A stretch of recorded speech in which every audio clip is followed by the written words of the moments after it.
Quinta-feira, 26 de agosto, mais uma aula de TIP, já reforçando, né? Assim como foi feito em ARC, nós temos 6 entregas aqui para a disciplina, só que as 4 primeiras são obrigatórias, sendo que as 5 e as 6, elas apenas implicam nota mais alta. Então, reforçando, é obrigatório fazer as 4 primeiras e obter a aprovação nessas 4, até porque matematicamente isso dentro do SIGA significa que vai obter a nota mínima para aprovação. Fez as 4 primeiras entregas, isso vai implicar nota 6.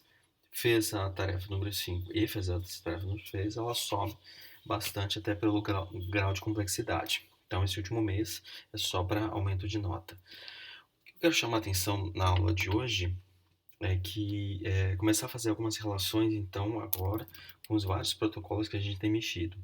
A gente começou com a parte da sinalização, usando o CIP, onde a gente está preocupado principalmente em fazer o estabelecimento, registro e estabelecimento de sessão de mídia.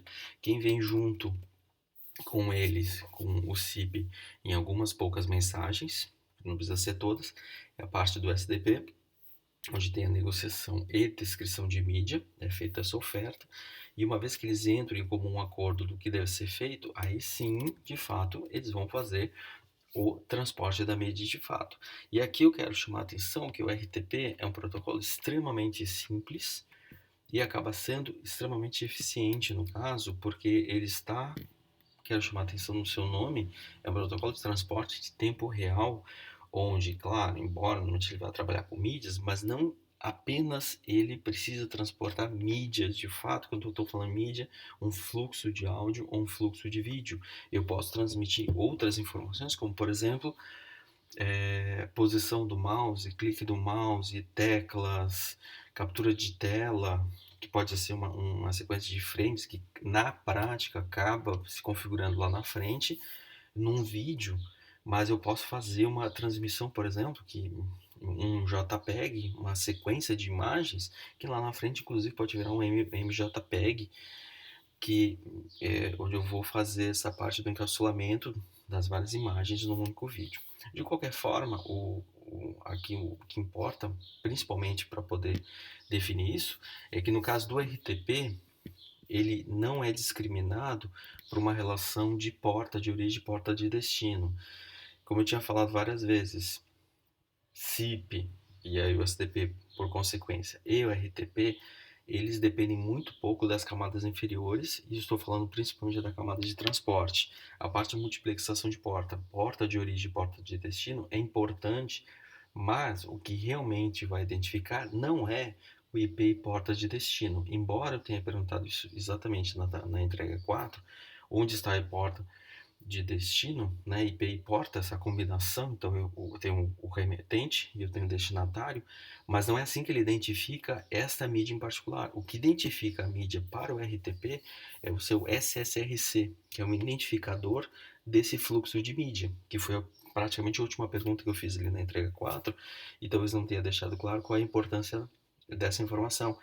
É isso que define de fato qual é esse fluxo de mídia. E se aqui no caso o SRC, no momento que eu tenho, que eu estava falando lá na entrega anterior mesmo, se eu tiver uma mídia que ela vai de um agente A, bate no nosso PBX, que é um back-to-back, e depois ele manda para o outro agente B, aqui no caso eu tenho dois SRCs e, portanto, eu tenho dois fluxos de mídia distintos. Eles podem ter o mesmo conteúdo, certo? Uma vez que ele vai ter o áudio de um para o outro, mas aqui no caso eles são tratados como dois fluxos de mídia completamente diferentes.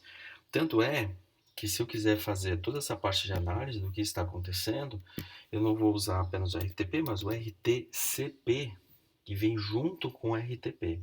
O RTCP é o Real Time Control Protocol, como podemos ver aqui, em que ele fica mandando relatórios regulares, não só na parte de emissor, mas na parte de receptor, do que está acontecendo. Então, o emissor fica o tempo todo com uma certa regularidade, mas não numa cadência tão forte quanto a RTP, claro, para não ficar consumindo banda também, mas ele fica mandando, por exemplo, qual é a informação do SRC de fato que está enviando.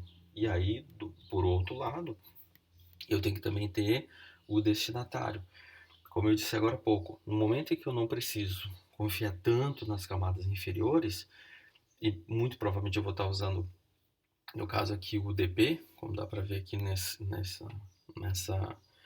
nessa linha, o UDP não tem nenhuma garantia de entrega. Então, se eu estiver transmitindo a mídia para um endereço sem destino e essa informação está se perdendo, a aplicação, no caso, que tem a ver com a sinalização, nem vai perceber e eu posso simplesmente ficar com uma ligação muda e também não perceber absolutamente nada disso.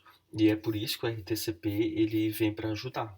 Então, se eu não recebo esses relatórios de emissão ou de recepção, então já tem alguma coisa de errado. Porque eu posso receber um fluxo de RTP com problema. Agora, se eu não receber esse relatório, significa que eu não estou recebendo absolutamente nada de mídia. E aí, no caso, então eu tenho que saber que alguém está enviando e que alguém está recebendo. E o que vai identificar, volto a dizer, é o SRC, onde ele vai dar essas informações. E no caso de relatório de recepção, ele vai ter várias informações, como por exemplo o jitter e vários outros de perda. E essas informações são aquelas que, inclusive, vocês fizeram na entrega 4, mas isso é composto a partir das várias vezes que ele está fazendo essa entrega regular, de forma que ele está mostrando qual é o timestamp, né, qual é o tempo, a questão de perdas, a questão de jitter e vários outros valores. Então o RTCP ele está em conjunto com o RTP para que ele possa mandar periodicamente esses relatórios para saber se o fluxo de mídia está funcionando bem. Se a gente imaginar que, por exemplo, a rede está degradando, está tendo algum problema, uma vez que o emissor, né, está recebendo relatórios de que está havendo perda, de que o Egito está variando muito, ele pode inclusive chavear e trocar o codec, trocar uma taxa, o bitrate, né, a taxa de transmissão do fluxo de mídia em particular. Isso a gente percebe, por exemplo, no serviço de streaming de hoje em dia. Se eu estou lá assistindo a um filme e do nada começa a ficar mais pixelada a imagem e eu não fiz absolutamente nada. No caso aqui do RTCP, ele poderia ser usado para esse fim. Eu estou tendo uma transmissão, está havendo degradação, e aí ele pode chavear para um codec, ou para uma taxa, uma qualidade, taxa de amostragem, etc., onde eu vou reduzir a qualidade, mas eu possa ter uma cadência de entrega para que a experiência de uso do usuário não seja tão afetada. Vai afetar na qualidade, mas pelo menos não vai ter interrupção do serviço. O streaming vai funcionar, embora com qualidade inferior. E é para isso que ele vai funcionar. Tanto é que aqui no final eles encerram a chamada indicando que houve término disso. E aí, justamente por causa disso, uma vez que eu tenho o RTCP e o RTP de fato, né, onde eu tenho aqui, no caso, esses fluxos e eu tenho essas informações do SRC, eu posso fazer com que esses endereços possam ser modificados. A gente sempre falou muito de TCP e UDP, mas tem um protocolo que depois eu quero falar um pouco mais à frente, que é o SCTP, e quero falar isso no próximo vídeo, quando eu estiver falando de WebRTC, é que o SCTP, ele também é um protocolo da camada de transporte, só que ele pode fazer duas coisas interessantes. Eu posso mandar não apenas um fluxo de mídia, mas vários fluxos de mídia por vários endereços IP ou várias portas, de forma que eu tenha esse fluxo de mídia, ele possa ser replicado na rede para que eu garanta a recepção. Então, aqui no caso, ao invés de eu mandar um fluxo de mídia, eu posso mandar dois, com o mesmo SRC, com o mesmo timestamp. Então eu mando por dois caminhos e o que chegar, chegou. Se chegar os dois, ok, descarta um e continua trabalhando. Mas a ideia é principalmente garantir a entrega. E eu também posso ter o que se chama de multi-home, que é eu ter vários endereços IP de recepção para que eu possa receber fluxo de mídia por mais de um caminho. Então eu posso mandar vários fluxos para chegar em vários destinos, desde que pelo menos um chegue. Isso é importante. Então, o endereço de origem, a porta de origem, esses quatro valores iniciais, eles podem sofrer modificação, mas, volto a dizer, o importante é que o SRC não seja afetado, ele se mantenha íntegro. Tanto é que essas informações aqui são praticamente todas do RTCP. E aí, no caso, na hora que eu faço a transmissão, então eu tenho, antes de mais nada, o número de sequência. Então, voltando ao SCTP, eu posso mandar vários fluxos desde que eu mande o mesmo número de sequência, com o mesmo conteúdo, o mesmo payload e com o mesmo Synchronization Source Identifier.